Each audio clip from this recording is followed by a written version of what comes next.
the current events, I was just going to talk about something real briefly before I get into the main topic, since I have a lot to share.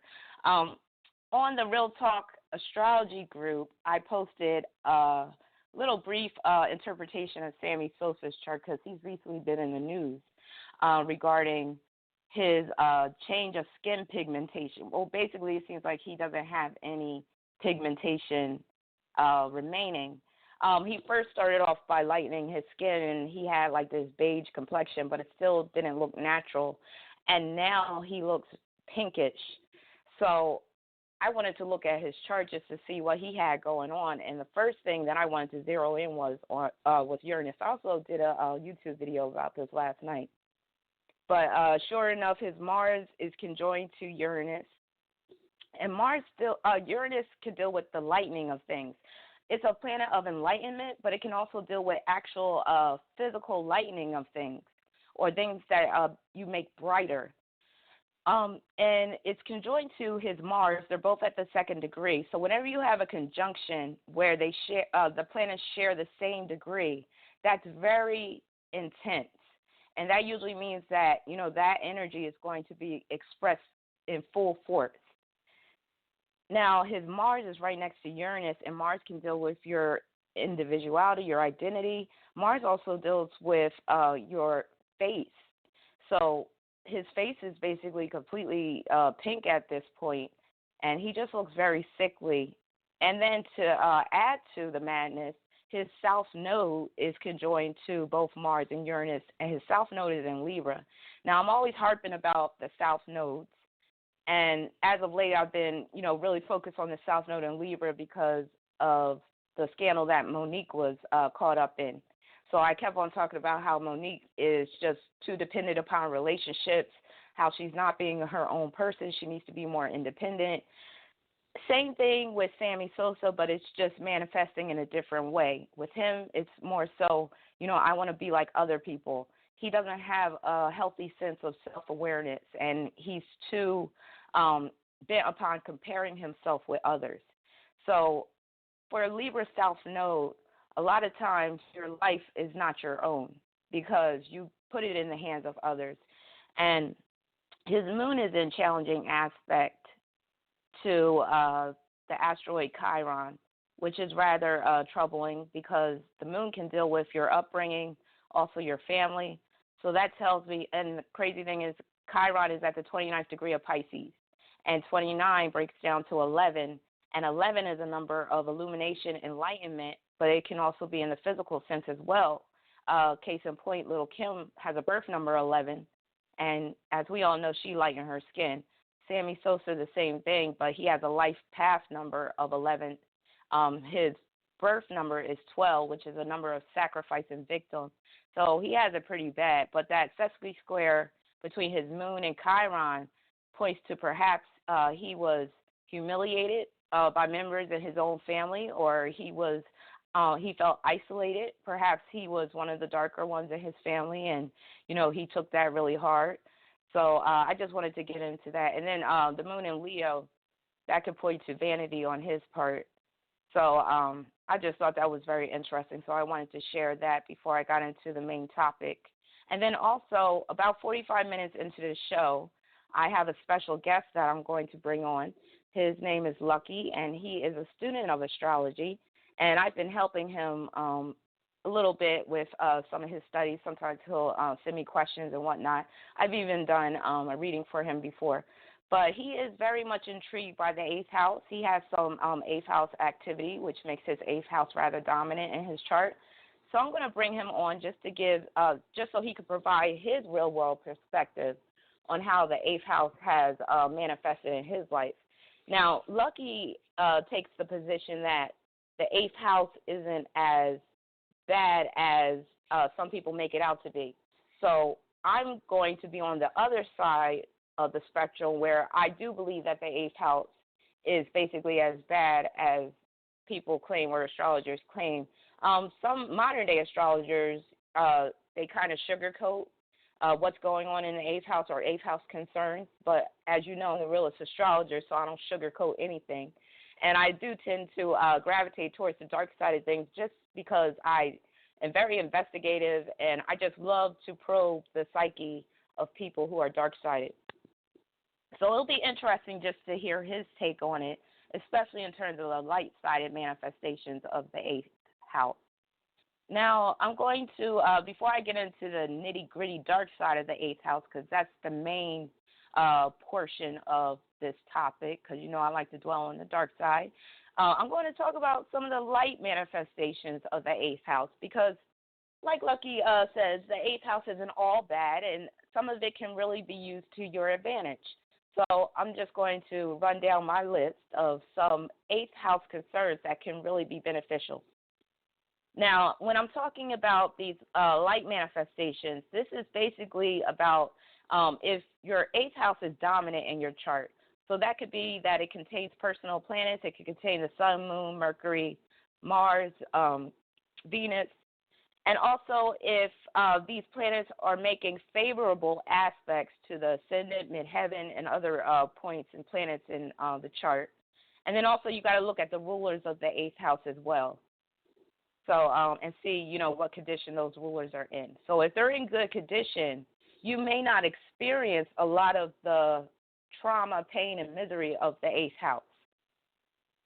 So the key word for the eighth house, in terms of my interpretation, is collaboration. So let's take the sun in the eighth house, for instance. Well, to really shine with your sun in the eighth house, you need to collaborate with others. So if you don't work well with others, it's going to be very hard making it in life, because the eighth house is the house of collaboration. The same with the moon in the eighth. If you're not, if you know you're antisocial, or you're not the type that you know will extend your power to others and also allow others to influence you in a beneficial way where you collaborate on projects and whatever, your life can be more difficult than it has to be.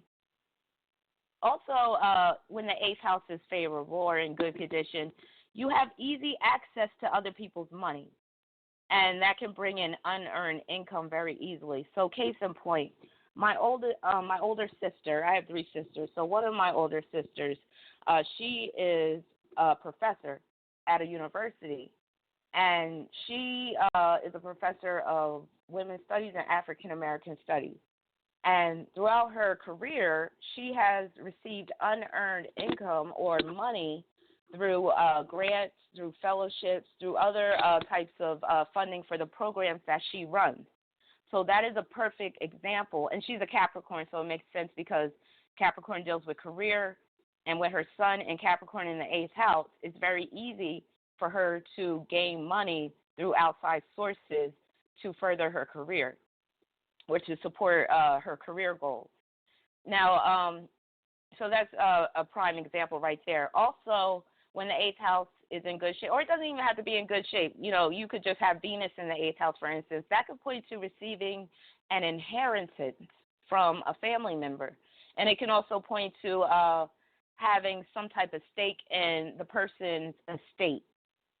Also, the eighth house is great for counseling, psychology, and psychoanalysis.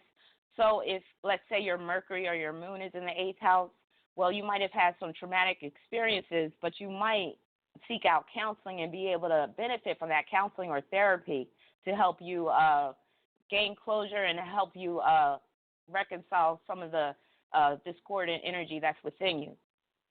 Also, light manifestation of the eighth house is, especially if we're talking about your sun in the eighth, you will go through significant periods of rebirth for the better. And that's because the eighth house is a house of regeneration, also known as rebirth. So you might have a life where, you know, the first maybe 10 years of your life was really traumatic, and then the next 10 years is a period of profound experiences where you grow a lot, especially psychologically. And then maybe the next portion of your life, that's where you really come into your own and you find yourself and you really make a difference in the lives of others. Also, the eighth house can produce some deeply meaningful and profound experiences that can change your life for the better, and experiences where, you know, you can really delve deep into your soul and be able to grow that way. So in the same vein as that, I'm talking about cathartic experiences. So experiences where it allows you to gain closure and release a lot of the baggage that you have been holding on to. Also, I kind of mentioned this earlier, but the eighth house in its positive manifestation, you could do a lot to help to transform the lives of others for the better. So that's especially if your sun is in the eighth house, also Venus, the moon, Mars even. Also, the eighth house is good for remodeling projects, rehabilitation projects, and recycling.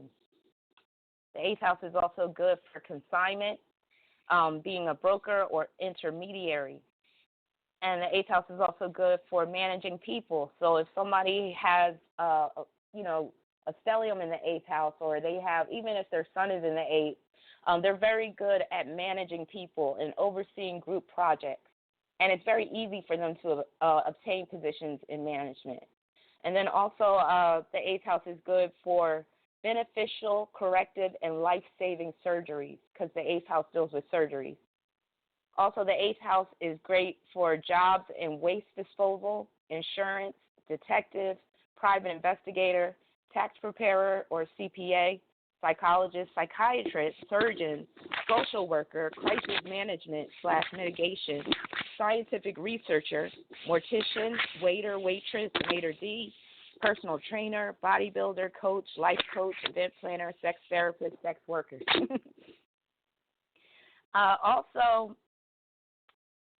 That's pretty much it in terms of the light manifestation. So when I open up the phone lines in hour 2, if anybody would like to add to my list, if you feel that I missed something, or maybe, I'm not remembering some of the stuff that deals with the eighth house on the light side, you can feel free to contribute.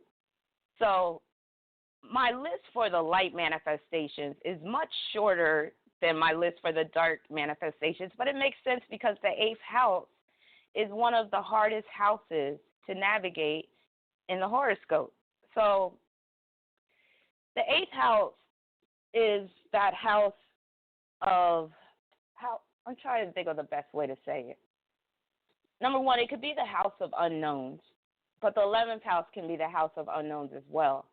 But with the 8th house, as opposed to the 11th house, the 8th house is very much emotional because that's where you also form emotional bonds. So let me include that in the 8th house light manifestations, where it's very easy to form positive emotional bonds with others. That's if your 8th house is in good shape. Now, here's some of the problems or dark manifestations of the 8th house. Now, I have this thing where I look at certain houses and I consider certain houses to be houses of free will. Like, for instance, the 3rd house and the 5th house, I consider to be the houses of free will. However, the 8th house is a house where you don't have as much free will as you would like. So the 8th house lessens one's free will due to A, being subject to influences of others, and B, being subject to situations that are beyond your control. Now, a lot of your personal power may be given over to others, especially if the sun is in the 8th house. So let me just back up. Like I said with the light manifestations of the 8th house, when I'm talking about the dark manifestations, I'm talking in particular about those 8th houses where that energy is very dominant, or the 8th house is very dominant or prominent in the chart. So it could contain a stellium. It could contain personal planets like the sun, the moon, and they could be making aspects to the ascendant, the midheaven. Also, you want to look at rulers of the 8th house and see what condition they are in. So if the 8th house is jacked up, then you may experience a lot of what I'm about to go over. So another reason why the 8th house lessens your free will or reduces your amount of free will is that it's a fixed house. Fixed means things that are basically the whole end game or goal is permanency. So whenever you're dealing with fixed signs or fixed houses, what occurs basically you need to just ride out until you see the light at the end of the tunnel, or there's some type of reprieve or mercy that comes along, or some type of change. So fixed houses can produce fated events, including death. So the 8th house is the house of death. but it's also so physical, but also the house of symbolic death. So I kind of mentioned that with the light manifestations where it symbolizes rebirth. So that eighth house is the house of death. It's also the house of compulsion, meaning where you do things that you really don't put, you're not thinking and you just do it. So it can be like impulsivity, but compulsion is worse than impulsivity because compulsion is like a nagging feeling that just pushes you to do something.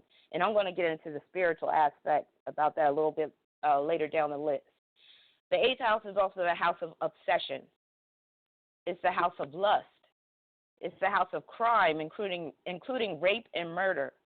It's the house of infections from microbes, including sexually transmitted diseases. So take, for instance, if your sun or moon falls in the eighth house, and it necessarily doesn't really have to be afflicted either. You could contract a life-altering STD like HIV or herpes. And as you know, they don't have a cure for either one of them. They just have treatment. So when your sun is in the eighth house or your moon, you're very susceptible to contracting infections, but also sexually transmitted diseases. The eighth house is also the house of toxicity. So, for instance, if your moon or Mercury or even the sun is in the eighth house, well, it's very easy for your body to build up toxins. So it may be a good idea to do a periodic system cleanse or to do some type of yearly detox. Also, it's the house of surgery, like I mentioned, but it can also include botched surgery, emergency surgery, and also where people go overboard with surgery, like cosmetic surgery, and they end up looking like a clown. Case in point, Sammy Sosa. Let's see. Also, the house of waste. It's the house of refuse. It's the house of disposal. So that even includes sewage and sludge. The eighth house is essentially the garbage bin of the horoscope. But it can also deal with recycling, like I mentioned, in terms of the light manifestation. And in that eighth house, pertaining to waste, it includes bodily waste.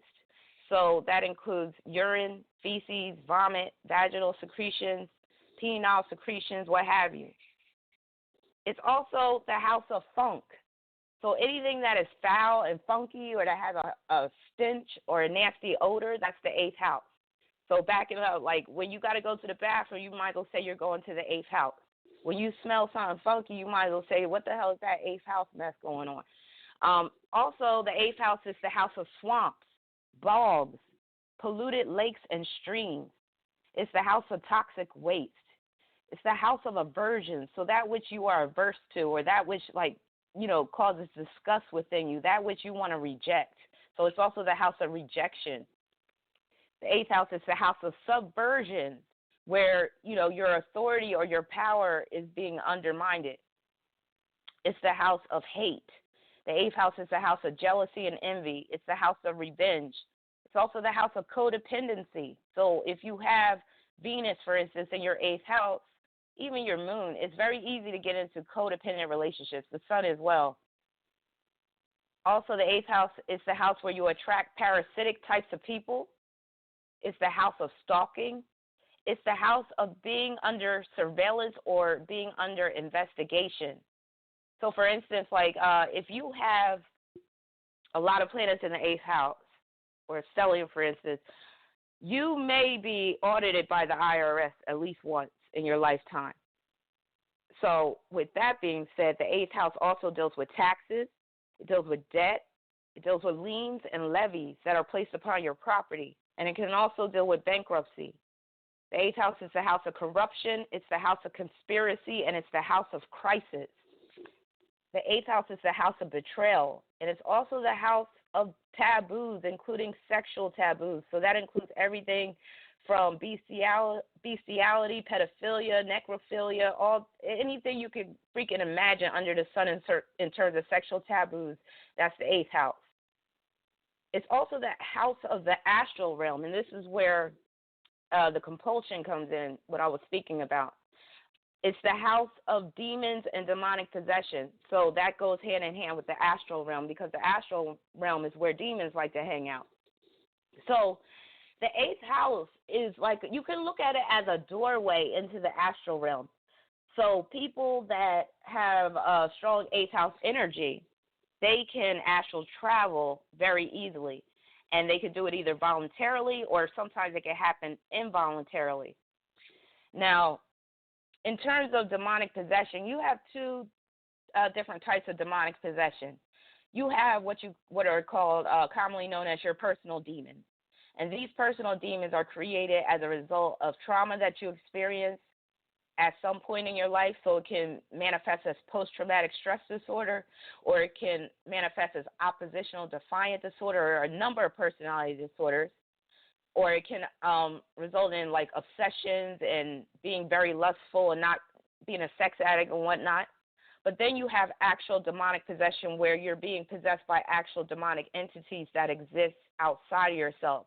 So that's another reason why the eighth house can be especially nasty, because you are very susceptible to demonic infestation if you have planets or luminaries in the eighth house. Also, the eighth house is the house of pests, vermin, roaches, spiders, snakes, fleas, flies, rats, you name it. So any type of creature that, wreaks havoc upon your life. So you could say mosquitoes as well, because mosquitoes, they can wipe out a whole population through malaria and other wicked diseases. So yeah, mosquitoes are up there big time. And think about it, they are like vampires, and the eighth house is a house of vampirism. So anything, and you could also include leeches, even though leeches are used in the healthcare field to draw out toxins. So they do have their benefit. So leeches do have their bright side. But yes, any type of pestilence or pests, vermin, roaches, all that nasty stuff falls into the eighth house. The eighth house is also the house of psychosis, psychological disturbances, and it is essentially the house of evil. So again, going back to compulsions, and I'm going to get into some charts of some very evil people to provide examples of how the eighth house can operate.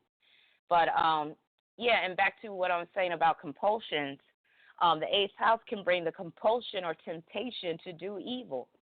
And as you know, there's various methods of doing evil. So the eighth house, it basically runs the gamut of all forms of evil that you can inflict upon someone. Another very challenging house, so the two most challenging houses are the eighth house and the 12th house. So I'm thinking about doing an episode soon on the 12th house as well. That's my list of the dark manifestations. So now I'm going to get into an email that one of my listeners sent me because she's unable to listen to the show tonight and call in. So she asked me to address her planets in the eighth house. Now, I don't know her chart. Actually, I'm not sure if she sent it to me a while back because she contacted me in the past to show me something dealing with the eighth house. So I don't have her birth date right in front of me, so I can't pull her chart. So I don't know what houses these planets are ruling and what aspects these planets are making. So I'm just going to provide a more generalized interpretation of her planets in the eighth house. So she writes, I'm not able to listen to your live recording on the next Ace of Cups episode, but I will listen to the playback. I wanted to ask you if you could address these planets in the eighth house, please, as I have all four of them in mind: Mercury, Jupiter, Saturn, and Pluto. Yes, I have a lot going on. LOL. So before I get into those planets, I just wanted to share with you the pictures that she sent. Well, I can't share with you because you can't see it, but I was just going to discuss some of the pictures that she sent me, because she sent me pictures of paranormal activity. And I love this. I live for this type of stuff, especially with my sun conjoined to Neptune. I got Uranus and Scorpio right on my midheaven, North Node in Scorpio. So I live for this stuff. So the first picture I'm looking at is a picture of her staircase. And there is like you can't even say it's an orb because it's like, it's long and it's pretty thick. and it's like it's horizontal, but you could definitely see that there's something not right. Like there's some type of energy there that shouldn't be there. And then the next picture. So, like I said about demonic influence, the eighth house can also just leave you open to spiritual influence as well. So it's not always demonic. It could just be spirits who have crossed over, who are no longer with us, and they're trying to make contact with you. So the eighth house in its positive manifestation can produce a good medium, psychic medium. So the second picture I'm looking at, it's kind of hard to see, and I remember it took me a while to see it, but now I can see it again. It's these orbs that are floating around her TV. I see one orb there, and it looks like there's an orb on her wardrobe, this wardrobe that she has. So that's pretty freaky. And then let me look at the third picture. So if anybody wants to send me pictures that they have a paranormal activity, you know, I welcome it. So my email is karma3675@aol.com. And you could just send me pictures of what you have. So another one, there it looks like there's this energy right, again, it's in front of the wardrobe, and you could definitely tell something's there. So the reason why I'm mentioning these pictures is because she has those planets in the eighth house. So like I said, the eighth house can produce freaky paranormal experiences like that. So she has her Mercury in the eighth house, and that can deal with, number one, that can make it very easy to astral travel or have out-of-body experiences. And that's because the mind is able to enter that doorway into the astral realm. So the mind can travel to the depths of awareness, and it can also go to the soul level of a being, or of her being, or also of the beings of others. So that makes her very perceptive. However, with Mercury in the eighth, your mind is also easily influenced by others. And when I say others, that could even include spiritual entities, but more so people. So, you know, it might be very easy for people to influence you in a certain direction, or to make you feel some type of way in terms of communication. Like, you know, people saying certain stuff could really, you know, send you into a tailspin. It can leave you open to mental disturbances if that Mercury isn't strong, or if it's seriously afflicted, especially like if Mercury is in Pisces or Mercury is in Scorpio. But it also makes you, gives you a great bullshit detector, that Mercury in the eighth house. And it makes you a natural when it comes to motivational speaking. It gives you mental endurance and fortitude. And it also brings a high degree of concentration. So that's really good. And Mercury in the eighth is great at pushing others beyond their thresholds. Now, on a more darker end, it can produce problems with a sibling, or a sibling could have met with an untimely death. And it can also deal with being susceptible to infection and disease pertaining to the area of the body where Virgo is found. So if Virgo is found on the third house cusp and Mercury is in the eighth, well, it might be very easy for you to contract respiratory infections, but also it can also deal with digestive issues that get in the way of your daily life, because the third house deals with your daily life. So when we're talking about Mercury in the eighth, because that rules your daily life or your daily activities, being in the eighth, your schedule could be kind of chaotic, and it might be change, and it might be under a lot of influence from outside or external forces. So Mercury in the eighth can produce a job situation where you're on call. Let me see if I touched everything I wanted to say. Okay, Mercury in the eighth can also deal with compulsive behavior at times, urges to do wrong at times, and it can result in you holding on to things too much, or holding on to grievances too much, where you can't let things go, and where, you know, you end up getting really bitter and holding a lot of resentment. So you got to be careful with that Mercury in the eighth house. Now, she also has Jupiter in the eighth house. And that could deal with becoming deeply immersed in spirituality or religion. Now, that could be good, and it could also be bad, because as you know, with religion, you could become a religious fanatic. And Jupiter in the eighth can produce a religious fanatic, where they have such a strong conviction that it basically dictates their entire life and it consumes their entire life, and where they're very dogmatic at the same time. And also Jupiter in the eighth, your freedom may be in the hands of others. So that kind of goes along with Mercury in the eighth as well. So when I say your freedom may be in the hands of others, just think about what I said, where I said you could have one of those crazy schedules where you're on call. So you really can't plan things in advance because you don't know what your schedule is going to be like on a week-to-week basis.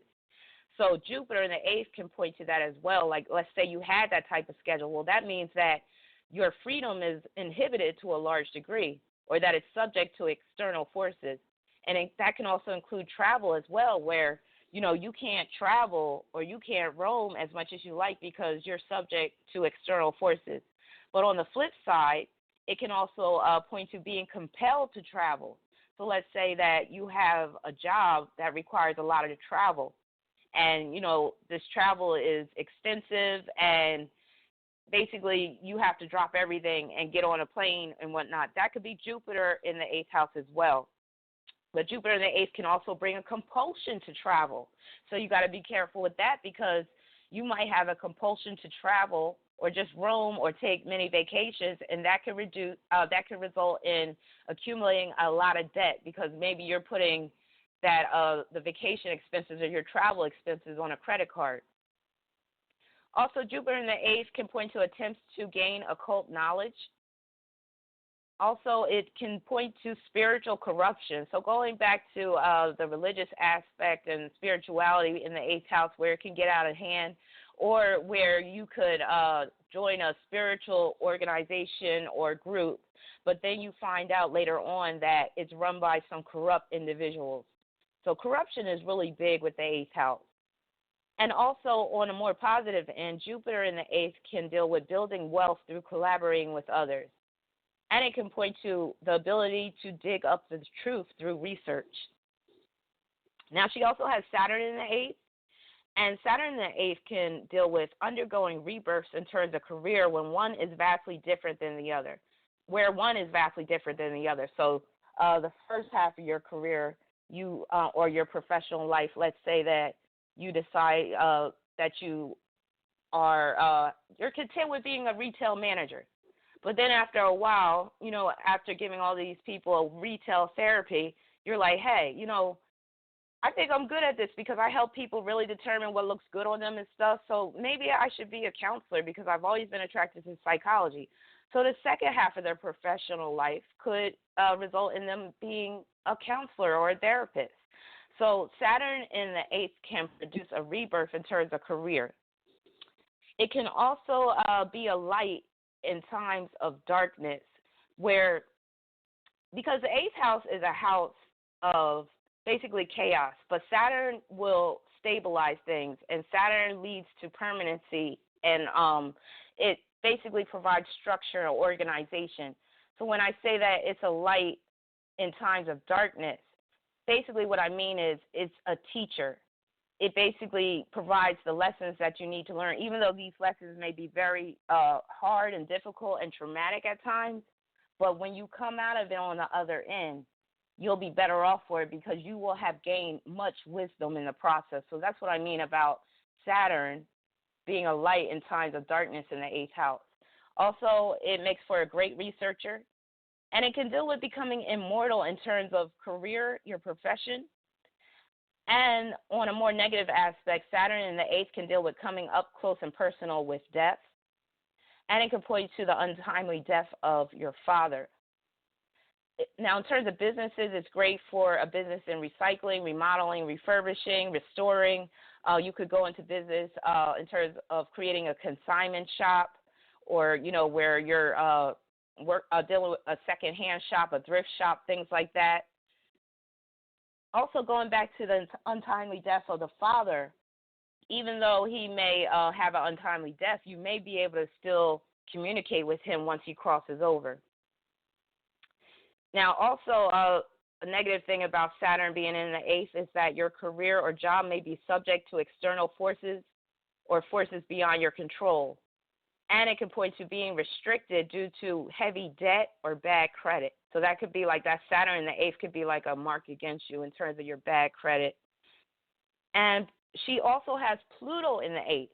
Now, Pluto is going to compound the energy of the eighth house, whether for good or for bad. So you got to look at the aspects that Pluto has and also the sign that Pluto's in.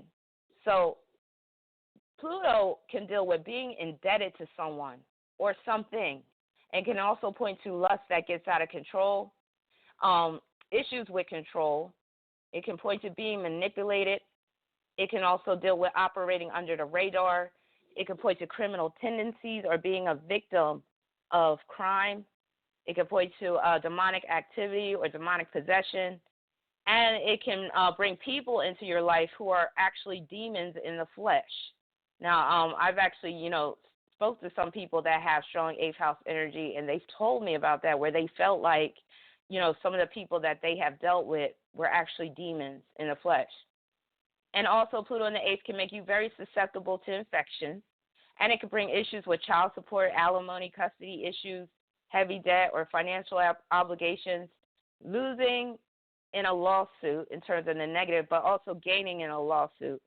Now, when I was talking about the dark manifestations of the eighth house, I forgot to include the whole issue with the child support, custody problems, and alimony situations, because the eighth house can also deal with money that you owe to others. Hopefully, my viewer that wrote that email, hopefully you gained some insight off of me just discussing those planets that you have in the eighth house. So before I bring Luckey on, I just wanted to get into some of the charts of some infamous people. And so I have a couple of serial killers, and I have Heidi Fleiss, who was like the Hollywood madam. Who else do I have? I have Charles Manson. I have Woody Allen. And if you don't know about Woody Allen, he's a famous Hollywood director, but he's also a pervert. I'll get into that in a minute if I have time. And singer Karen Carpenter. She was a singer that was popular in the late 60s and 70s. So I wanted to talk about her, too, because she died from anorexia. She had an eating disorder. So I wanted to just get into how the eighth house plays out in each of these people's charts. So I'm going to go kind of fast because already it's 45 minutes after the hour, and I really want to bring Luckey on before I open the phone lines for my other listeners. So let's get started with Ted Bundy. Now, Ted Bundy, and mind you, all of these charts that I'm talking about, they've all been verified. They've been given a Rodden rating of AA, which means that their birth times have been verified and that they are official. So that means that they have found their birth certificates and they have verified the birth time. So the only way to know the house position, like what's in the houses and how the houses line up in your chart, is to know your birth time. If you don't have your birth time, you can only speculate. And I would say speculate with a grain of salt unless you are really good at chart rectification or birth time rectification. Now, I do birth time rectification, and I would say that I'm pretty good at it. So if anybody, needs a natal chart reading but you don't know your time of birth, just get at me and I can help you determine what your time of birth is. Okay, so Ted Bundy was born on November 24th, 1946. That makes him a Sagittarius. Now, when we're talking about his eighth house, he has Pisces at the 16th degree on the eighth house cut using Placidus. And that 16th degree breaks down to 7. So we're talking about double Pisces Neptune energy that he has in his eighth house. So then the thing is with Ted Bundy, he doesn't have any planets or the sun or the moon in his eighth house. But that doesn't mean anything. Like, he's a perfect example of where you don't have to have anything in the eighth house for that eighth house to play out in full force. So Ted Bundy, talking about his eighth house, we have to look at the rulers of his eighth house. So he has 2 eighth house rulers, and then he has 1 co-ruler of the eighth house. So the 2 eighth house rulers are his Jupiter and Neptune. So his Jupiter is at the 13th degree of Scorpio. 13 is death, because I'm going to infuse some numerology in here. So 13 is the number of death. And his Jupiter is forming a square to Pluto, and Pluto is the planet of death. And his Pluto is at the 13th degree of Leo. 13th degree is death, and it's retrograde, which exacerbates the problem. And his Pluto is in the 12th house. So remember I said the 8th house and the 12th house are the most difficult. So he has strong 8th house and 12th house energy, strong 8th house energy due to the rulership, but strong 12th house energy because of the planets that are inside that 12th house. He has both Saturn and Pluto in the 12th. And then his Jupiter is opposing his midheaven. That right there, when, with Jupiter opposing midheaven, especially in Scorpio at the 13th degree, that's somebody who feels like they're above the law, like they're a law unto themselves. And then when you square it with Pluto, that's someone believing they're a law unto themselves where they can commit crimes and that they're justified in doing so. Then Pluto is in parallel to the fixed star Hamal, and the fixed star Hamal is one of the most violent fixed stars in the heavens. Then let's look at Neptune, which rules his 8th house as well. Neptune is at the 10th degree of Libra. Libra deals with relationships, but also deals with enemies. So that points to him being a secret enemy to his victims, because what he did was he engaged in deception. He always made it seem like he was a good guy in order to lure women into his car, and then he would kidnap them and rape them and murder them. And his Neptune forms a semi-square to his ascendant. That's somebody, just like I said, that can engage in deceptive tactics in order to get over, because he's like a chameleon. And then Neptune forms a semi-square to his Mercury. And his Mercury is in the 4th house in Scorpio, and it's retrograde. Mercury in the 4th house, especially when retrograde in a sign like Scorpio, is not particularly favorable, because what that is your unconscious is directly impacting your conscious mind. And with Scorpio therein, you're very susceptible to having dark thoughts. He also has Venus in Scorpio as well. Wow, that's crazy. His Venus was right on my North Node in Scorpio, 20 degrees. Ew. Okay, thank God he's dead. But anyway, so yeah, Neptune, semi-square Mercury, that can also deal with addictive tendencies, being delusional, and he also had a serious addiction to porn. So that speaks of Neptune ruling that 8th house, because the 8th house is a sexual house. Pisces deals with films. Pisces basically is the significator of porn films, because Pisces deals with all films. And then, as you know, porn is a type of film that deals with fantasy, sexual fantasies, and Pisces also deals with fantasies. Someone that has strong Pisces energy, especially Pisces in the 8th house, they're prone to be addicted to masturbation. And that's exactly how Ted Bundy started out. He said that he would masturbate to hardcore porn, like torture porn. Now, the interesting thing is his Vesta, the asteroid Vesta, is at the 23rd degree of Pisces in his 8th house. And Vesta deals with energy or work that you're putting in, or efforts that you're putting in where there's no reward.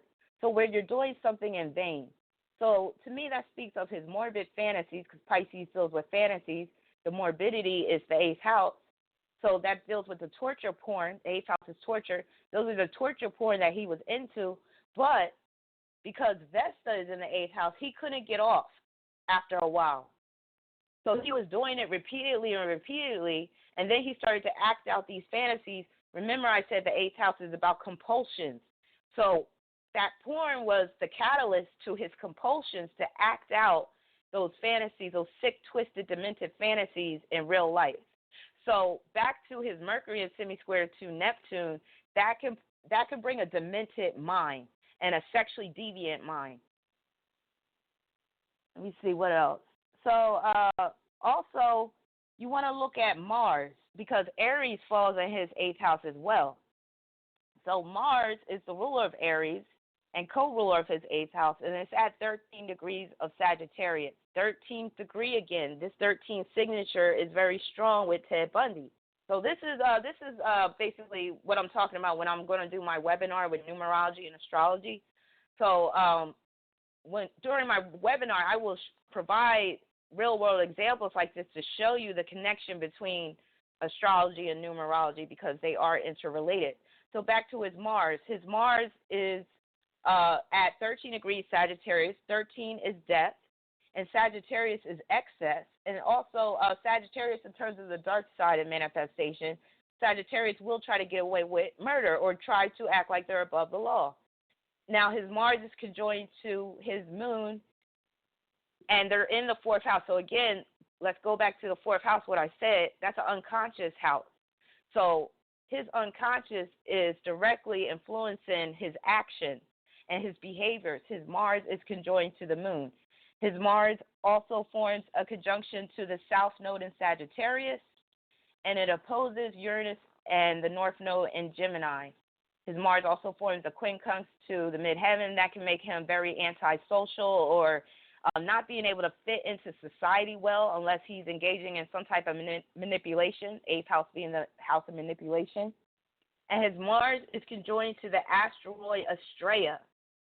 So what that means to me is Astrea is an asteroid where it indicates areas of your life where you take things too far or where you drag things out longer than what is necessary.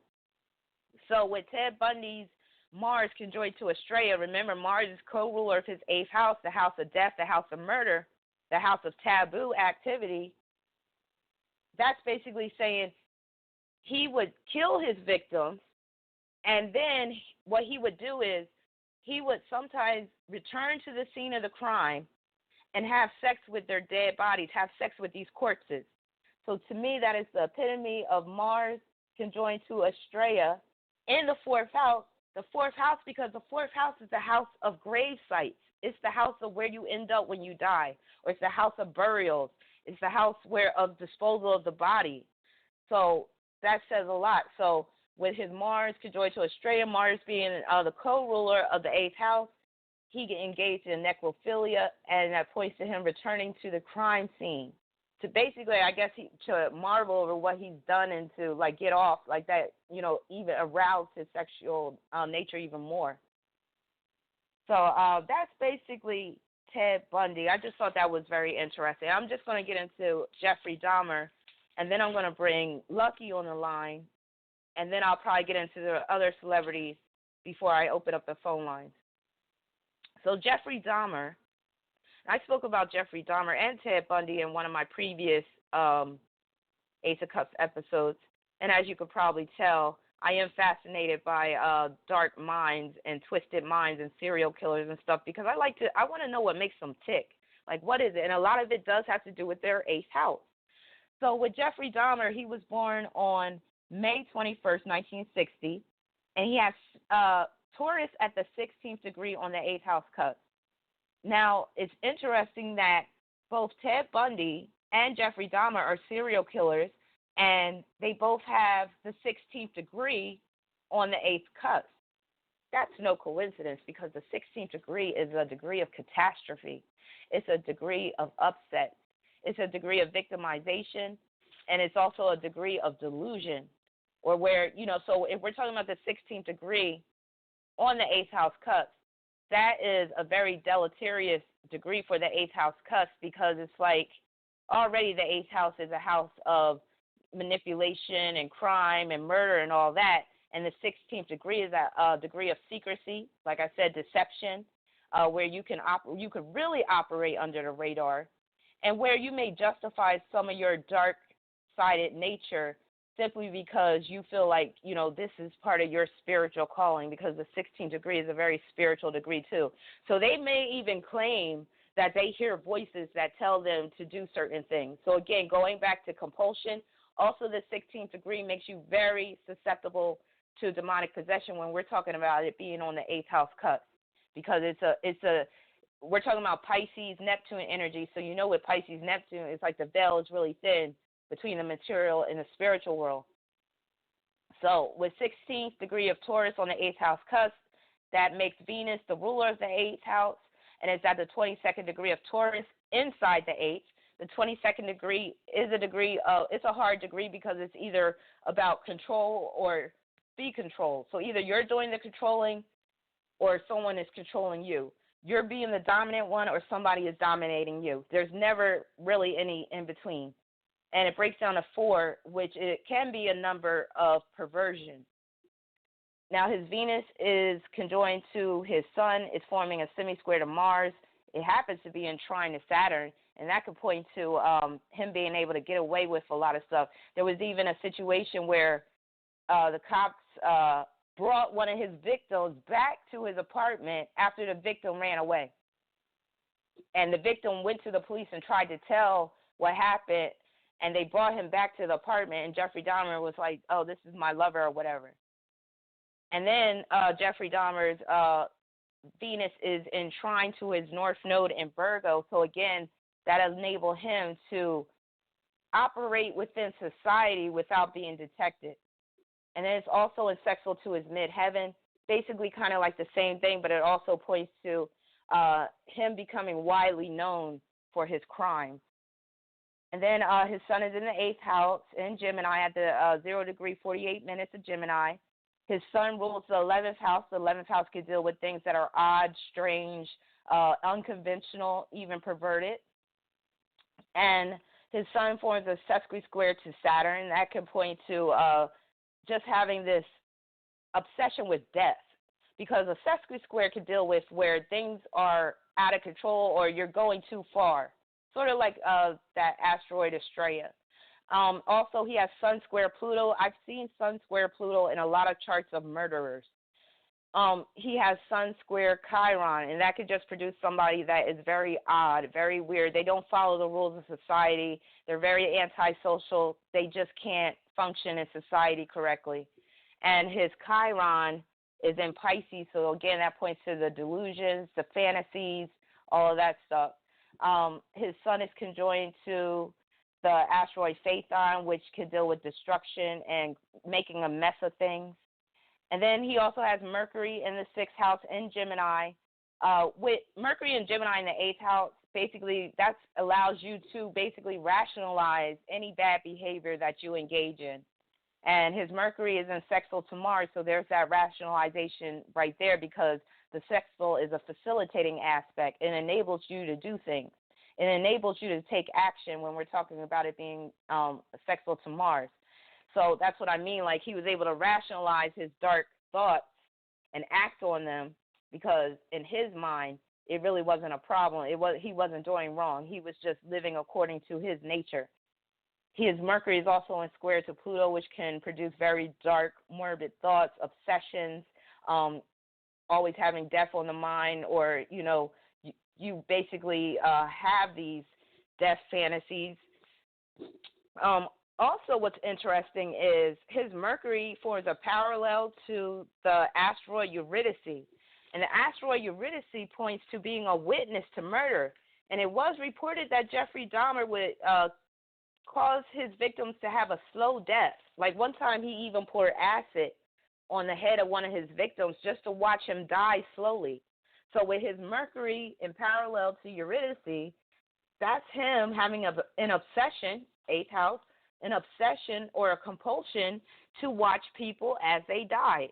In the situation where he poured acid on the young guy's head, he eventually had to just kill him outright because it was taking too long for the guy to die. And I think that's probably where Jeffrey Dahmer's conscience started to kick in, when he saw how much turmoil and trauma that guy was in.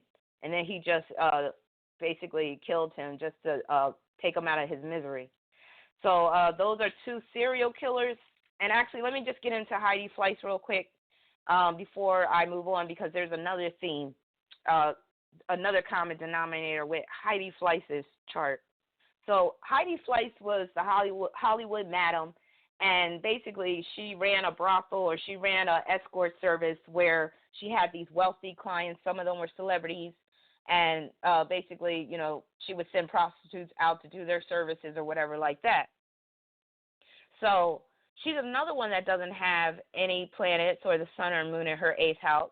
But that doesn't make a difference, like I mentioned with Ted Bundy. And what's interesting is she has Libra intercepted in her 8th house. So whenever you have an intercepted sign, and this will become apparent if you use the Placidus house system.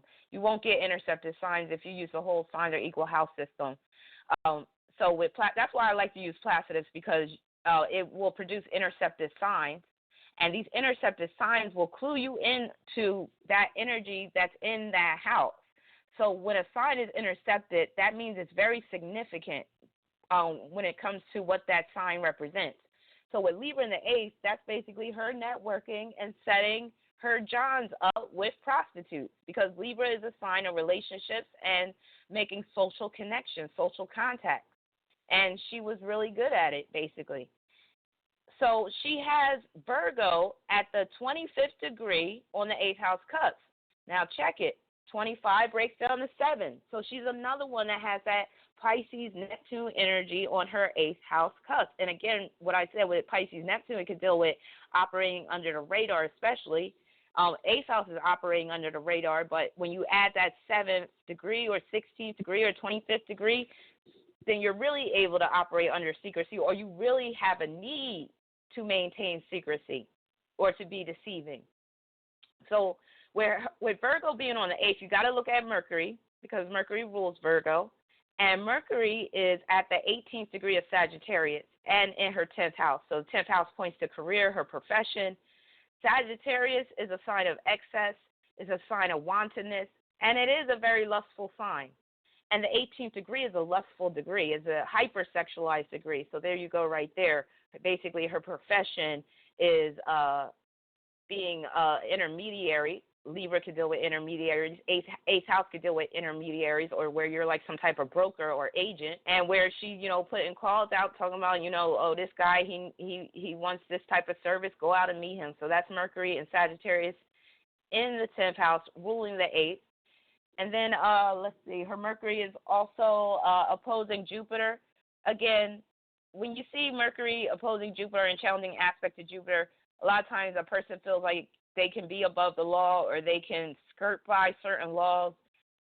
Also, that could just deal with her having to communicate a hell of a lot, like back and forth between the prostitutes and the Johns and whatnot. She also has Mercury in semi-square to Mars, so that could point to, because Mars is in Aquarius, and that Aquarius deals with groups, and then Mars in Aquarius could deal with men. So that could point to some of the issues she had to encounter with some of the Johns, and also it dealt with her being asked to release some of the names of the Johns that she provided services to, or that she sent prostitutes to. Aquarius deals with the truth. However, Mars in Aquarius is in the 12th house. And if my memory serves me correctly, she said that she would never give up the tapes on those clients that she had. And I don't think she was forced to in court. And she actually served some time for, I believe it was tax evasion. Mercury is in square to her Uranus. Mercury is in square to Pluto, so she's another Mercury square Pluto person. So that could produce a criminally minded person. And Mercury is in square to Chiron. Chiron in square to Mercury, that's like where you want to be the exception to the rule, or your manner of thinking is just kind of off or odd, or you're very unconventional in terms of your thinking, your ideas, your plans. But with that square, that means that eventually it's going to fall back. It's going to come back on you. It's going to backfire. And then she has Mercury in contraparallel to Vesta. And Vesta, like I said, it could deal with doing something in vain, but Vesta is also the mythology of the Vestal virgins. And these Vestal virgins, they weren't virgins at all, but they were reserved for the elite class or the upper echelons of society. They weren't allowed to commoners. So that's why they called them Vestal virgins, because they were saving their virginity. You could also look at it as sacrificing their virginity for those in the upper crust of society. And then she also has Mercury in contraparallel to Siwa. Siwa kind of deals with your fertility, so that really doesn't, well, that could deal with her having fertility issues. Now, again, you got to look at the ruler of Libra, because Libra is intercepted in the 8th, so that's very important. So you really want to look at Venus and how that's playing out. Now, her Venus is at the 13th degree of Aquarius. There's that 13 again. Aquarius can deal with things that are unconventional, so unconventional relationships, where Venus is a relationship planet. Unconventional connections can also deal with perverse appetites or perversion. especially when we're talking about the 13th degree, because that breaks down to 4, and that's Aquarian, Uranian energy. Then she has Venus conjoined to Mars, except that her Mars is in the 12th and her Venus is in the 1st, right on her ascendant. So that points to her being known for making those social connections and networking in terms of the prostitution industry. And the 12th house can point to prostitution as well. Also, let me see, she had Venus in parallel to Neptune, so that reinforces the prostitution theme. Mars in the 12th at the 5th degree of Aquarius is making a sesqui-square to her Uranus and Pluto in Virgo, so that's very hard for her to conform to social mores and etiquette and proper behavior. So she just has a hard time following rules and doing what she's supposed to be doing and being upstanding and being having decency. So that points to having a high degree of indecency. And then she also has Uranus conjoined to Pluto retrograde, and they're conjoined to the 8th house cup. Then she has Mars in Aquarius and trine to her North Node. I think Ted Bundy had Mars trine North Node too, didn't he? No, he had Mars opposition North Node in Gemini. Well, she has Mars trine North Node in Gemini, so that, again, that reinforces her ease in making contacts and communicating with others in her field, in her profession, which was being a madam. And, you know, so that also points to her spending a lot of time on the phone or messaging people and whatnot. So that's Heidi's flight. Oh, also she had Mars conjoined to the asteroid Icarus. Icarus is where you have a degree of overconfidence, where you feel like you can pull something off, but you end up creating a lot of trouble in the process, and people might end up, being disgraced and whatnot. So those are the 3 infamous people that I wanted to discuss. So I'm going to bring Luckey on right now, and if I have time while he's on the line, I'm going to talk about the other 3.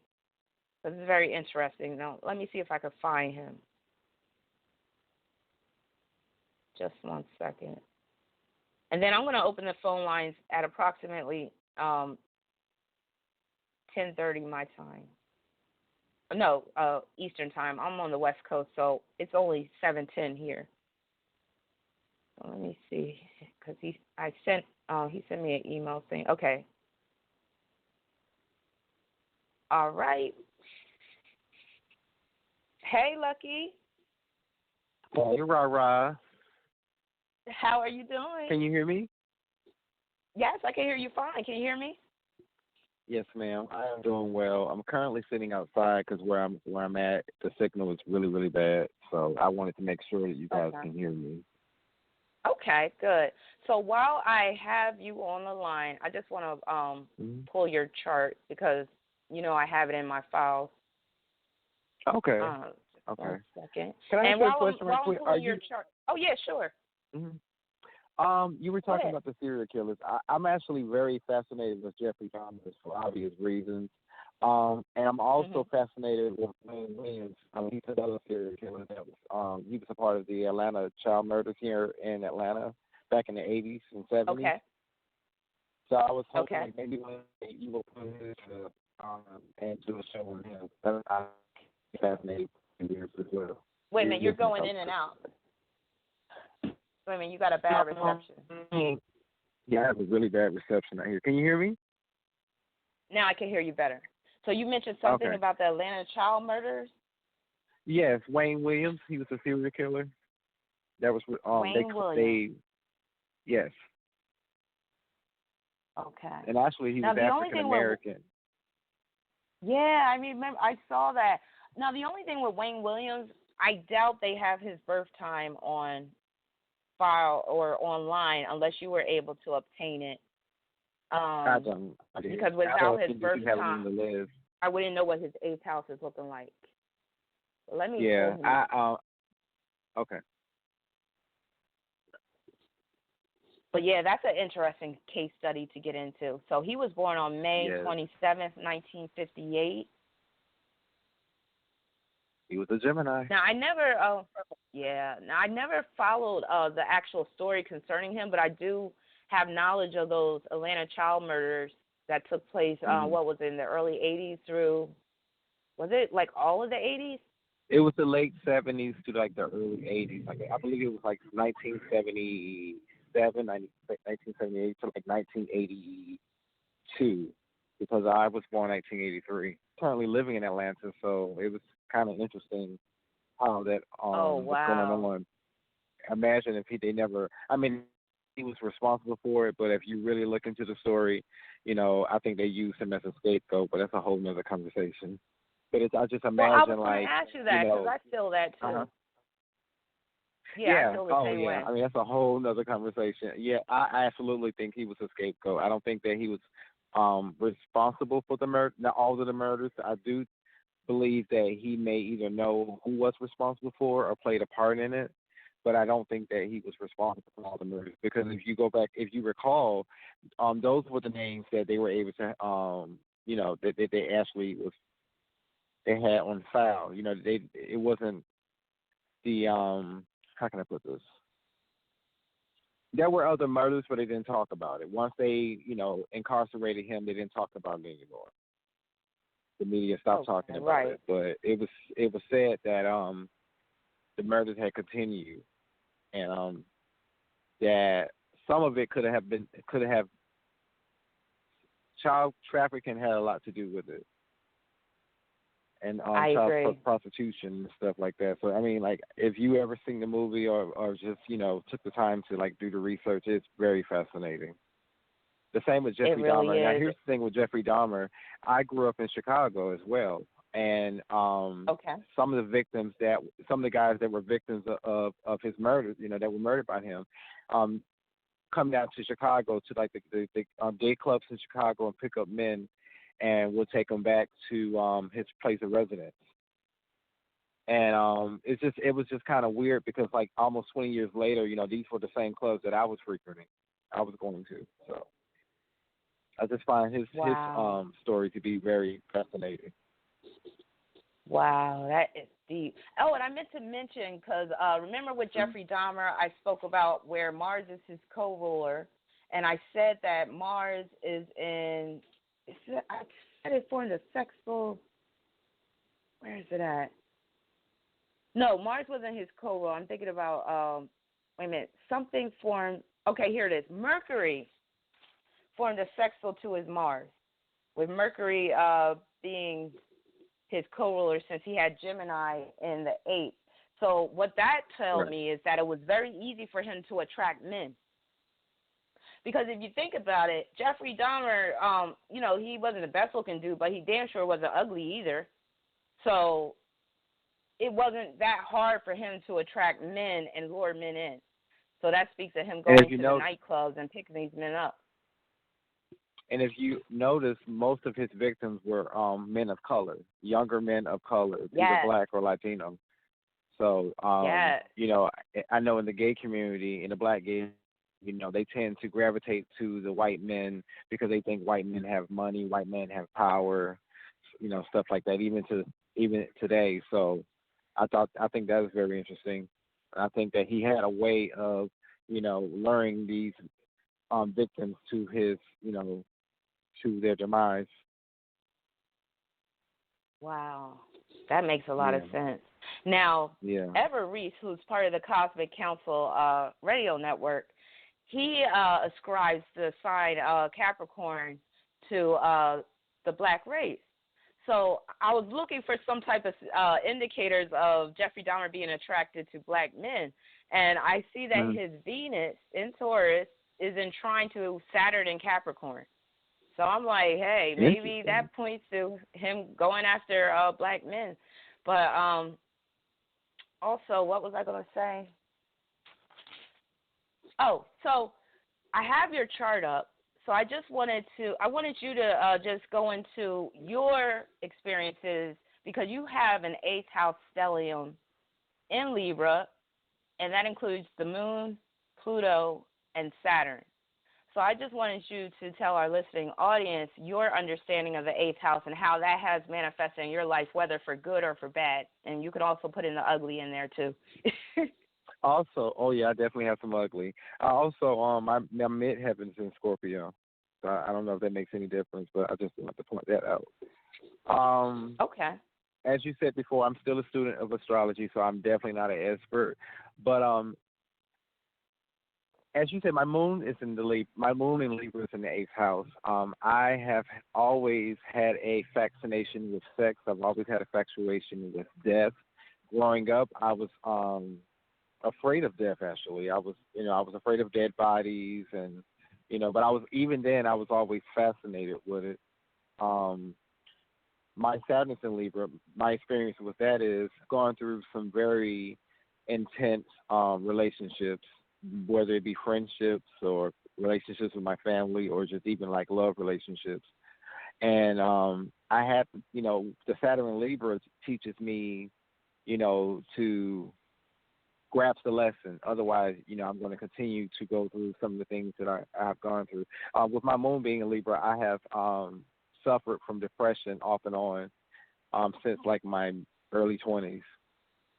What else can I use?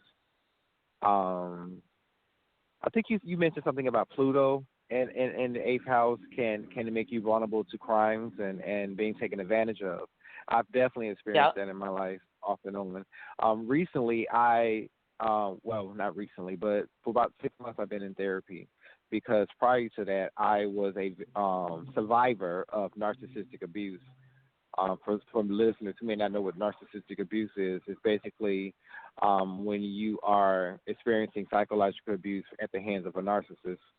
And I do consider myself to be a bit of a codependent. Actually, I was diagnosed as a codependent. And if you know anything about narcissism, codependent is like the hand in hand. sole target.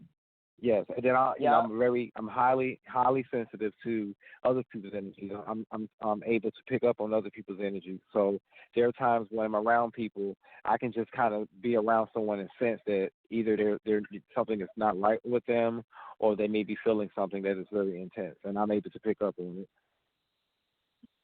Nice. Now let me ask you this. As you know, no, go ahead. Okay, and as you know, I didn't know if you wanted to get into this particular topic just yet, but as you know, my son is in the fifth. My son is in Gemini in the fifth house, and I'm also a Aquarius rising. So it's interesting because, like I told you before, I've always been fascinated with sex, and I've always been fascinated with things that are considered taboo. So it's kind of fitting that my profession is an adult blogger and working within the adult industry. I've never been a model in the adult industry or shoot films as a actor, but I've worked behind the scenes in the adult industry. So I just find it to be fascinating as well. Yes. So I'm glad that you mentioned that because I didn't know if you wanted to, reveal that aspect, but I'm glad you did because this is, Oh, absolutely. Radio, I was waiting here. for it. Oh, absolutely. Good. You're the realist astrologer. I have to. Gotta keep it real. And just to my listening audience, I've been on his blog, and he's very much professional in terms of his approach to writing about different porn films, porn stars, whatnot. I follow him on my Tumblr. So sometimes some of those images be kind of racy, and I be clutching my pearls, but I'm a big supporter of people that I believe in. So, yes. So with that Libra, and I had told you before when you asked me for a little insight on your eighth house, I was like that Libra energy in the eighth, especially in terms of what you're doing, working within the sex industry, that's really good at being an intermediary where you're disseminating information, exactly what you're doing with your blog. And so I think that's really advantageous to have that Libra stellium if you know how to direct that energy in a constructive way. Because as you already found out, that energy can also be destructive. Now, I wanted to ask you, because your moon is in the eighth house, did you ever encounter, and especially in Libra, did you ever encounter any issues with your living situation, like any evictions or where your home was in disrepair or anything like that?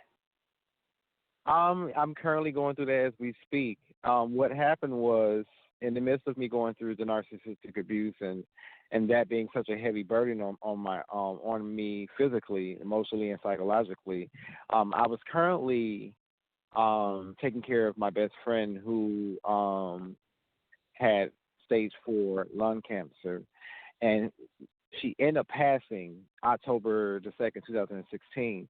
And because I was a living caregiver, I was living with her, and because she passed, I had to move, obviously, and it's Mhm. been quite difficult for me because between trying to process what I went through with the narcissistic abuse, and having to deal with her death because she was like a mother to me. I know I told you when you did my reading, like she was 30 years older than me, so she was like a mother figure to me.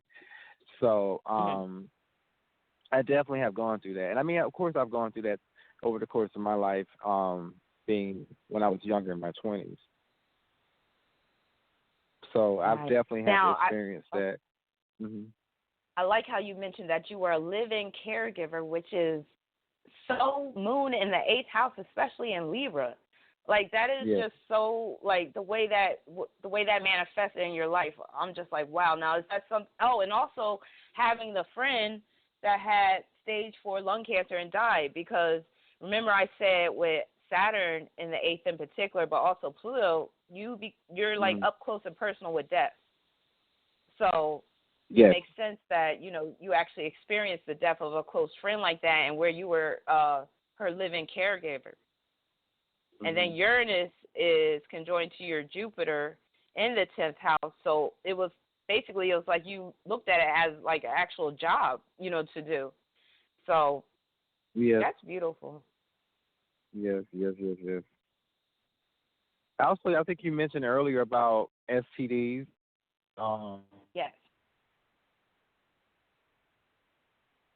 obviously, I am not HIV positive. I don't have herpes, God willing, but I have experienced, STDs, and I'm just gonna put it out there because we got to keep it real. But I've Yes. I've definitely experienced that, and so it was just kind of odd that you were talking about that, and I was like, that makes perfect sense. And usually when I'm stressing, the first part of my body that kind of goes is my lower back. And I believe that I don't know if it's a Scorpio energy or the house energy, but it rules the lower back.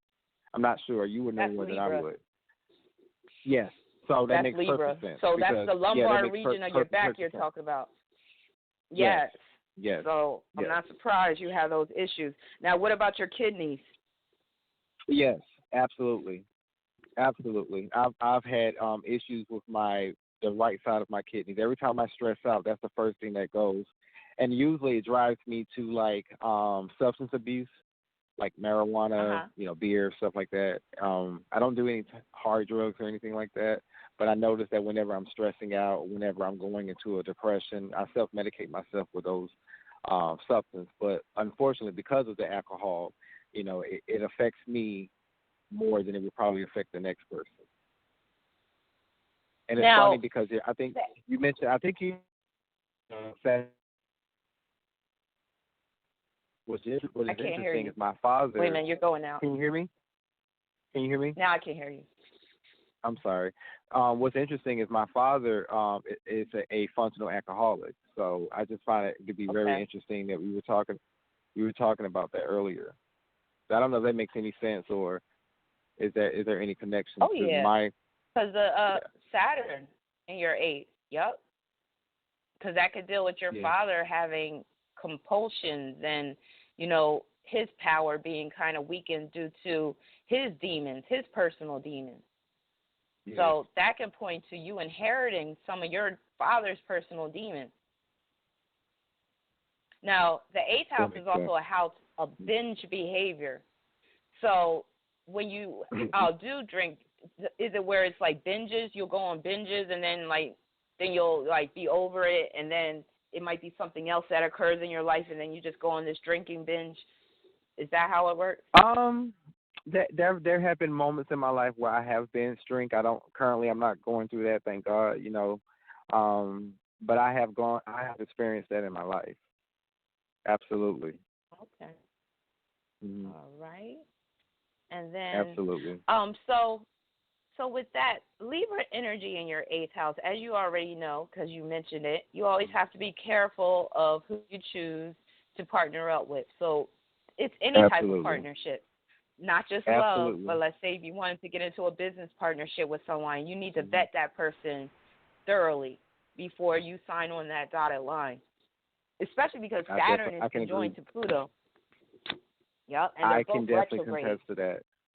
I can definitely contest to that because I've gone through issues with my family, being too trusting of my family. I've gone through issues with business partners, friends, and even lovers, and even neighbors, like, people that I live around. Like, I have to be very aware of who I am gravitating to because I do have the tendency to be a codependent. I do have the tendency to trust very easily.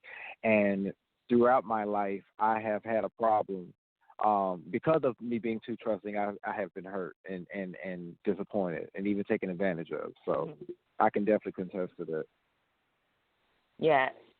And I remember you came to me about this one guy in particular, and I was kind of schooling you back then because I was like, well, you got that eighth house energy, and I was like, I don't really think this guy is even worth your while and all that stuff. But let me tell you, Can I give you an update right quick? Can I please give you an update right quick? Because I was hoping you were going to say something. Okay, so I'm a Gemini. I'm a Gemini, and we're great investigators. So it was just something on my spirit that just kept telling me that something wasn't right about this individual. Mind you, I told you he was my best friend, blah, blah, blah, blah, yada, yada, yada. Yeah. Come to find out, he was the initial narcissist that I was dealing with. Oh, so when you were telling me that there was something about him that I needed to get rid of him, you didn't flat out come out and say it, but I can sense that you were basically saying, like, he's not what you think he is. You need to get away from him. So I went through that with him. It almost it did drive me to therapy. It drove me to being depressed and having suicidal thoughts. Mind you, around the time that we were pretty much at the end of our friendship, that's when my other best friend passed away. And he was not there for me at all when it came to that. So it was just very traumatic. But the beauty in that is I have dedicated my YouTube channel to narcissistic abuse, and I've been making videos sharing my story. And nice. Even though I don't have like a huge platform, it's people have been commenting and sharing their experiences, and so it's like I feel like I'm going through a transformation as we speak. My life, not my life path number. My I think is it life path number, and then you have your year number for numerology. Anyways, it's number 7, which is about reflection. Yeah. Right, which is about reflection. So like this year is just about reflecting on what has happened, over the last course, few years of my life, and just really just allowing myself to transform, So I just wanted to put that out there. I wanted to give you that update because I cannot wait to tell you about that. I'm glad you cut that dude off, and that's. But Jesus. You know what? Sometimes bad people come into our lives for good reasons, and I'm pretty sure you needed to be in this anyway because of other things that have happened into your life. So remember I said the eighth house can produce cathartic situations where it causes you to unload a lot of unhealthy baggage. Well, you can look at it with that narcissist as that's the purpose that he served, where he prompted you to seek out therapy. And astrology. Yes. He's the reason why I got into astrology. Hello? Can you hear me? Hello? Yeah, I can hear you. Can you hear me? Oh, I'm sorry. Yeah, he was also astrology. Astrology played a huge part in my life, and it was because of all those experiences that I was going through that it drew me to astrology. It even drew me to your channel. I was looking at the dark side Taurus, dark side Aries, I was looking at all these dark sided videos. Trying to just pick up on certain characteristics that I was experiencing. So I feel like with me going through all the things that I've gone through thus far, it's only making me, once I get to the other side and learn the lesson, it's just making me it's transformed me to be much wiser and intuitive of just energies, because one thing Yeah. about the earth that we're living on, it's all about energy. It's all about energy. Mhm. It's either positive or negative. It doesn't discriminate. It's all energy. And for me, because I'm highly sensitive, I have to be very much aware and intuitive of just energies that's around me. Even just me being Yes. in the wrong neighborhood can make a difference. It could be a make or break Yes. situation. Yeah. That is So. so true. And you mentioned neighbors, and I just remembered that you have Aries on the third house cusp, and then you got Mars and Gemini. I got Mars and Gemini too, and Aries on the third cusp, so I can totally Mhm. relate to the issues with neighbors. Oh my God, I can't get away from crazy people. So yeah, Me I neither. could definitely relate. So last question before I let you go, and thank you so much for Mhm. joining me tonight because your contribution was very valuable. So my last question is, have you been in relationships, and it doesn't have to be a love relationship, but where you make a connection with someone and then they become like a bitter rival or enemy? It doesn't have to be, like you said, it doesn't have to be a love relationship. Mhm. Um, yeah, it's like once we kind of part ways, they go into it's like a love hate relationship, or more so on their part, where they look at me kind of like as the enemy, and it's like one thing about being Libra energy, especially Libra moon, is that we don't like confrontation. We don't really like issues. We don't like problems. We like to Right. keep the peace on in everything. So it's like I even like in my family, like we would fall out and they would just look at me as the enemy and just I feel like it's like a competition, of who can Mhm. can it's like a competition. It's also like you know this person just look at me as like they're like an enemy, like I've ran over their dog or something, and it's really just me Mhm. seeing them for who they are and deciding to you know discard them. And I think that even like when the relationship that I was in, he gave me the STD and denied it and all this stuff, great, whatever. And long story short, you know, after going through the emotions with him, and one thing about I believe even with Libras, we have a hard time of just accepting what is and letting go. And when I Mhm. finally allowed myself to break away from him, you know, I was still on the fence of just being like, we could be friends. We can, I still love you, blah blah blah, yada yada yada. But he went on to he hates me. Like to this day, he won't speak to me. He won't acknowledge me. It's like I never existed. Because you tore off his mask, and now he's revealed, and he can't handle it. Yes. And Yep. this is That's exactly mind you, what that is. this was about 12 years ago. It's been 12 years. Wow. So I mean, Wow. the hate is still intense, and I mean, it's just. But Yeah. I've noticed that, thanks to therapy and astrology, I'm able to pick up on certain energies ahead of time, and it's like I'm able to deal with it now a lot more than I have been. Because I mean, I was just going through a deep depression. It would really take a toll on me, Oh. you know. Yeah, that's that eighth house. It will turn you inside out if you Mhm. let it. But thank you Absolutely. so much. Oh, and please share what's the name of your YouTube channel, because I'm sure there's a lot of my listeners that are interested in gaining knowledge of like narcissistic people and codependent relationships. And also, you can get interviews of some of my adult entertainers. But anyway, my YouTube channel is Lucky F Star, LuckyEYF is in Frank, STARR. It's two R's, I think. If you do a YouTube All search, right. my channel should come up. Said before, I'm not an Okay. expert. I'm just merely someone that is just sharing his story and just sharing methods as to how to deal with the narcissist. As we speak, Okay. I'm still working on videos and whatnot.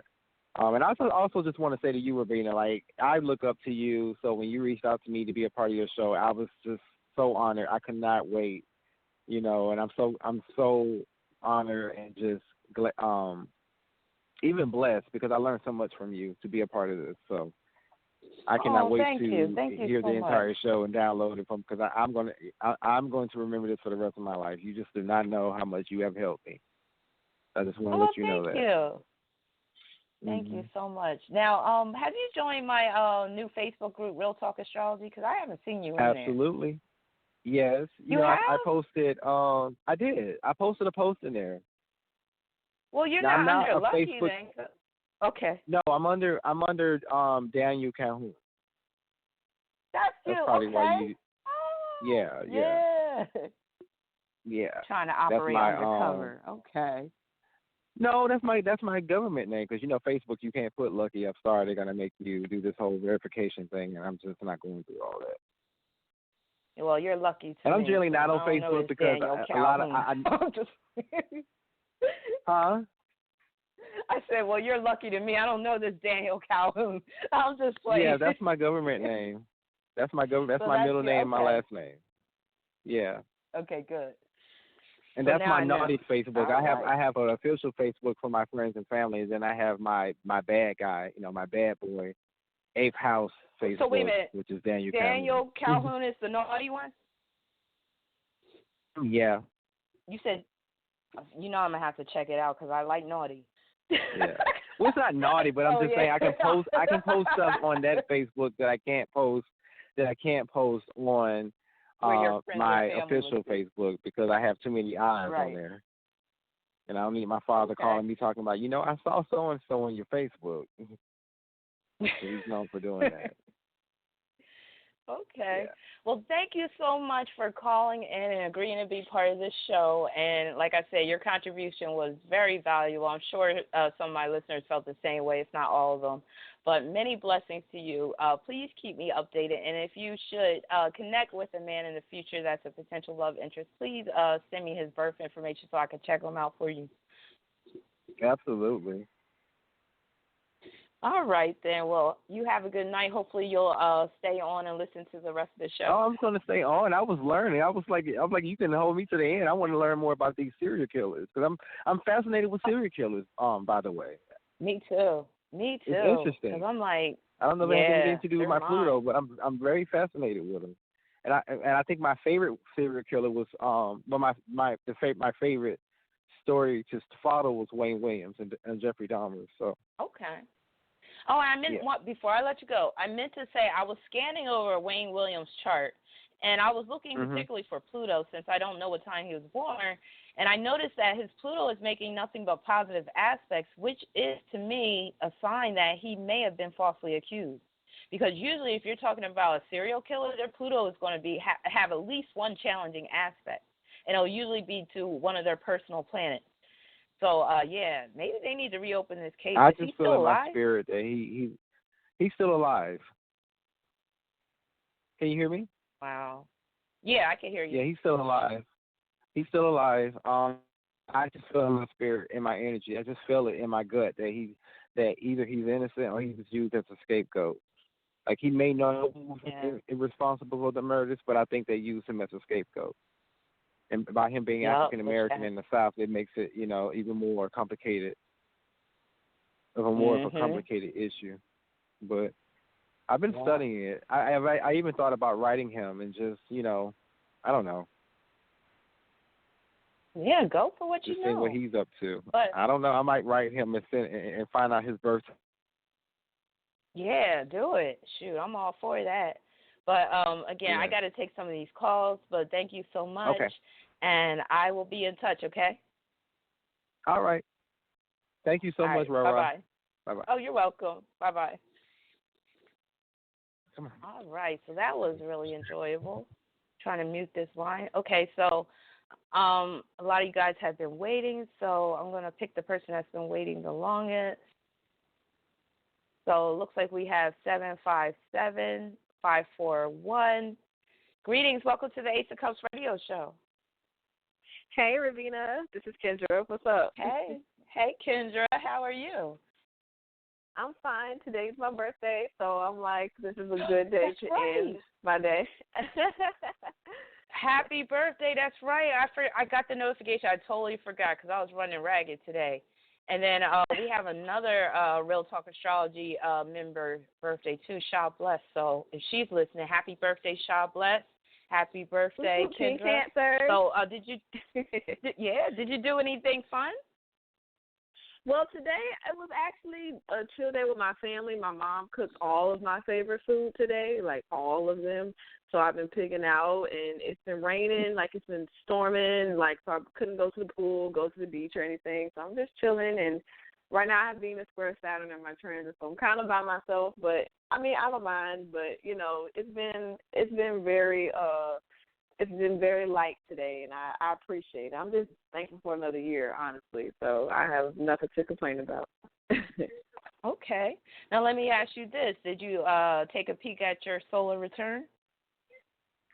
I got a solar return reading from Reese a couple of months ago. So if he's listening, shout out to Reese. I got a solar return chart reading, and a lot of it has actually taken place. Especially in June, I had a Cancer stellium, and I was working with like all the kids and stuff, and that was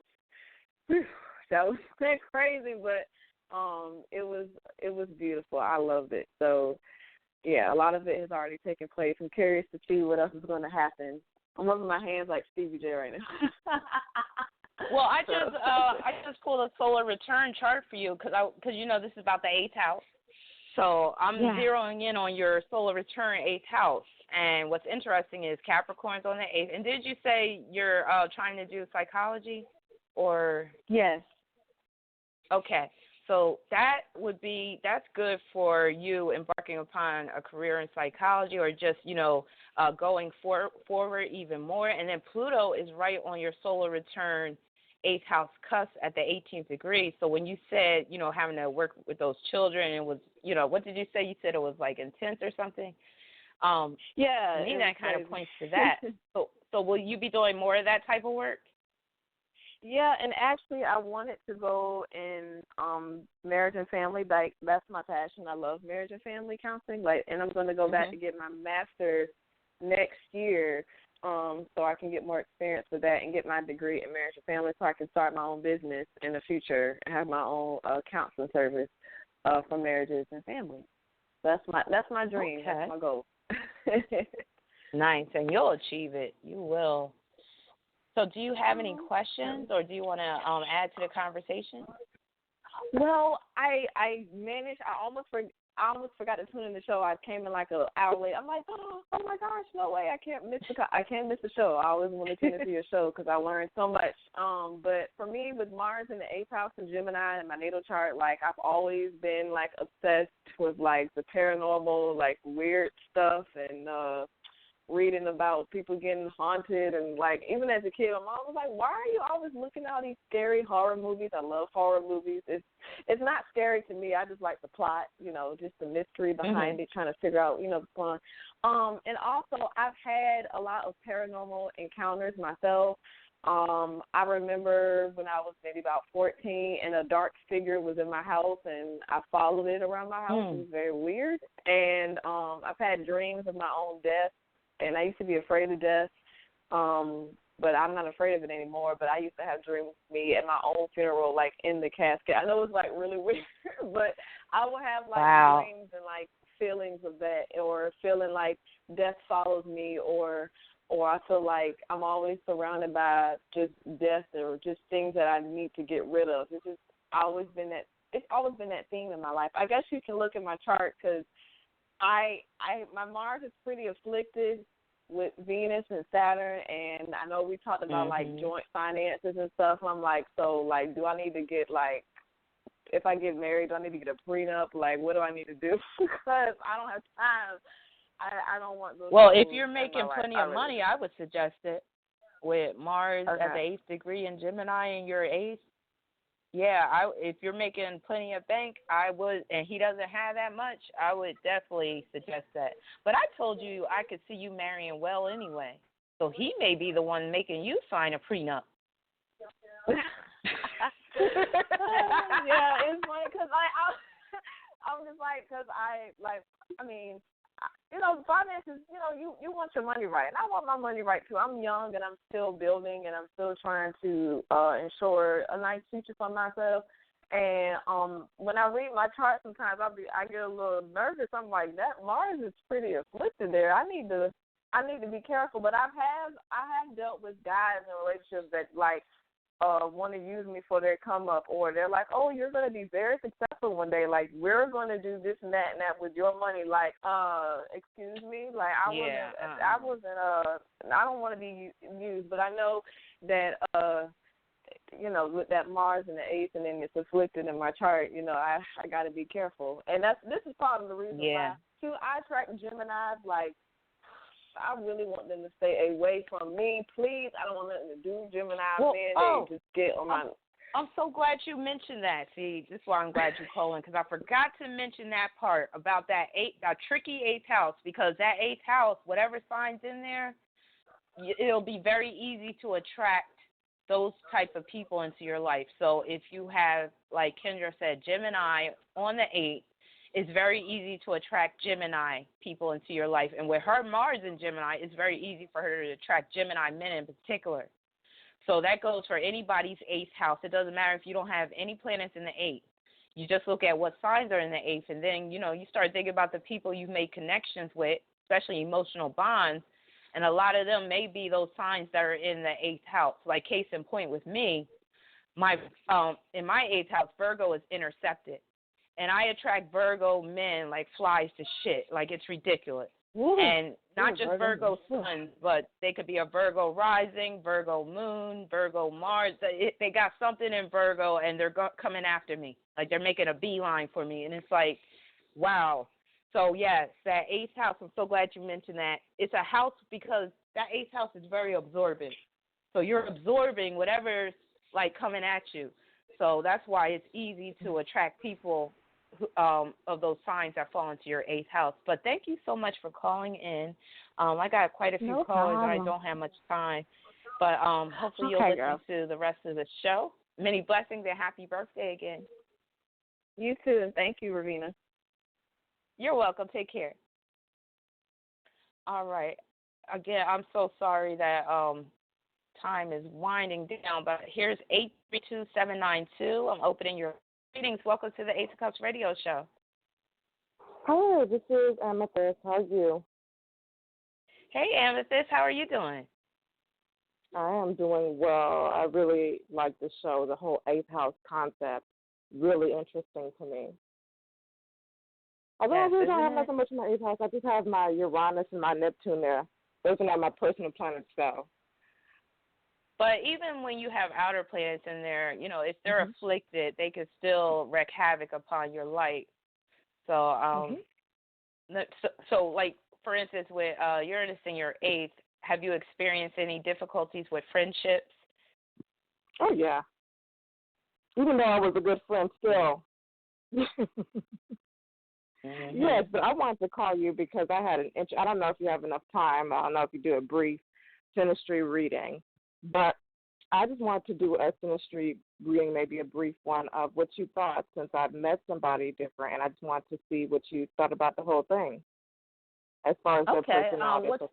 Now, I don't have a specific time, but just before we get into the delineating, we don't have a specific time, but I suspect that he's a Virgo rising. Now, his birthday is April the 15th, 1986. But I suspect that he's going to be around 2:45 p.m. from the delineating because he has trauma to the head. And I would think that would put Aries at his 8th house. Seems very fitting to me. So you just tell me what you think. Well, I'm not even going to waste time. Well, I shouldn't say waste time. I'm not even going to spend time trying to figure out his house position because we don't have much time. But I'm going to just pull his chart and see what he's working with, especially with his Venus and Mars. So his Venus is at the 16th degree of Taurus.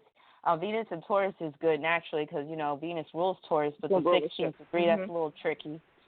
That 16th degree can point to a secretive nature with respect to relationships. It can also point to a lack of boundaries, especially when it comes to money being spent. His Mars, this is the concerning part. His Mars is in Capricorn and is conjoined to Neptune. So that could point to addiction issues. Because it's in Capricorn, he could be a workaholic. So if that's his only addiction, that's actually a good thing. But what I've noticed, the effect that Neptune can have on Mars is it produces somebody that may not have as much self-determination as they really need, and they may have this passive aggressiveness with them. And let me just put your chart up against his and see how that's working. And I'm sorry I don't have much time, but you know how to get in contact with him. Yes, I know. Okay, so let's see. So the good thing is your moon is in sextile to his moon. His Venus is in sextile to your sun, which is good for relationships. His Mars is in sextile to Mars is in trine to your moon, which is good. It's also good for a good sex life. However, let me see. His moon is in sextile square to your Saturn. I don't know how close it is because I'm not sure of his time, but that could be kind of hard because he might feel like you're like a Debbie Downer at times, or, you know, you try to restrict too much of his ability to just be and, like, operate according to, you know, his moods and whatnot. Like, he might feel like you kill his moods sometimes. His sun is in square to your Uranus, so that's a separative aspect, meaning, like, it would be very hard to stay together long term. His sun is in square to your Neptune. That's where he could end up feeling trapped or end up feeling like, you know, he can't really express himself in this relationship fully. And that could cause him to cheat as well. He got a what? Yeah, because it's at a distance. Okay, so that makes sense. And then his sun is in quincunx to your Pluto, so he may feel like you're a bit too controlling and you try to wield too much power over him. So there might always be this, like, power struggle thing where, and he might even feel like you're trying to change him in some ways. You're trying to change who he is. So those, like, the fact that. But how long have you known him? No, not very much longer. Yeah. That's what I'm saying. In the beginning, most of what you're going to experience with synastry is going to be the positive aspects, unless that person is just very unhinged and they can't keep the dark side under wraps. It's not until you usually get into the thick of a relationship that the negative aspects start showing themselves. And that's natural because, you know, people put their best foot forward in the beginning of a relationship. Now, his Mars is opposing your Mars, which is very concerning. That, like, basically the way, that's not good at all. Now, I wouldn't recommend that for any type of synastry, and it's pretty close. And then his Mars is in square to your Jupiter. That could deal with distance, but that's not that bad of an aspect. And then his Mars is in semi-square to your Saturn. Again, it could point to him feeling like you're stifling his individuality or his ability to act on his impulses or whatever. His Mars is in semi-square to your Pluto. That could point to abusive elements in a relationship, mainly coming from you, or where it's controlling, or where he picks at you enough where you want to blow up at him. Like, it'll be constant little irritations that finally build up, and next thing you know, you're, like, yelling his head off, or, you know, you letting him have it. So that could be a constant situation. And then it can also point to some sexual difficulties as well. One of the most concerning things is his Saturn is square your moon. Now, that could deal with distance, but it can also deal with where you feel like, you know, you can't really be the person that you are naturally because your personality is being restricted or strained. It could also make you feel very insecure in this relationship. Let me just see where his Saturn's at. It's in Sagittarius. Huh? Oh, yeah. So that'll definitely make you feel insecure since your moon is in Virgo. So just off of the bat, I'm seeing a little bit of compatibility, but not enough that would actually save the relationship from a breakup. And it could be a relationship where, you know, you break up for a period of time, then you get back together. Mars semi-square Pluto could point to that too, where the relationship is constantly renewing itself, where you're hoping on that the next time around it'll be better. But I would say still entertain him, still see what he's about, and then if what I was saying, if you start to see those things manifest, then you'll know, okay, maybe I need to back up a little bit. Maybe I shouldn't take this guy so seriously. Well, it's just not It's not seriously right now. It's just talking, but I just wanted to be a little nosy. That's all. Oh. Well, I'm glad you did. That's Now, all. the thing is, he was born on the 15th, so he is somewhat relationship-oriented, but 15s often have tricks up their sleeves. So oftentimes you won't understand who you're fully dealing with until you really get up close and personal and deal with them on a daily basis. That's how 15 can operate. Okay. So, all right. So you say it's a maybe. Yeah, it's a maybe, but I would definitely say just, test the waters out, but don't put too much stock into it right now. Take it with a grain of salt, big time. Of course. Well, thank you. All right. Well, you're welcome, and I'll be in touch with you. Thank you. You're welcome. All right. So I have enough time to take one more caller, and I'm sorry I